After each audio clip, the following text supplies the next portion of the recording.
Elle n'était pas encore née quand son père, le prince Régnier, a inauguré le premier festival international du cirque à Monaco.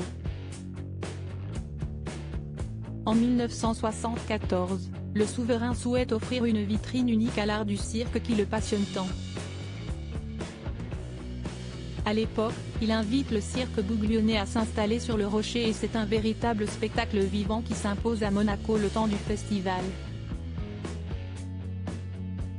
Si le prince Régnier, en compagnie de son épouse la princesse Grace, a transmis de la même manière à ses 3 enfants son amour du cirque, Stéphanie s'est vite imposée comme la plus passionnée.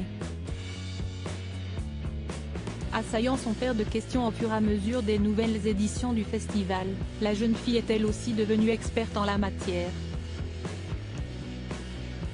À la disparition de la princesse Grace, c'est Stéphanie qui avance au bras de son père lors des grandes soirées dédiées au cirque. Le public la découvre radieuse au premier rang du chapiteau de Fontvieille. Entre 2001 à 2002, la princesse de Monaco vivra une romance avec le dresseur d'éléphants Franco Knie. Dans sa caravane, ils sont partis à l'aventure, découvrant le monde.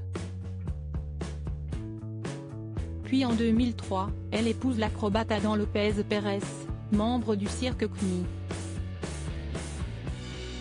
S'ils divorcent en 2004, la fille cadette de Régnier garde le cirque dans le sang et une passion dévorante pour les animaux. Une tradition qui se perpétue de génération en génération. En 2005, après la disparition du prince Régnier, sa Benjamine devient donc tout naturellement la nouvelle présidente du festival.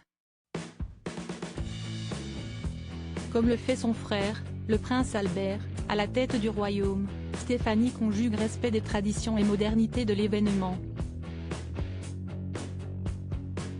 45 ans après la création de ce festival qui fait tant rire et fascine les Monégasques, la princesse Stéphanie de Monaco continue de poursuivre le travail de son père, et n'hésite pas à monter au créneau pour défendre ce en quoi elle croit.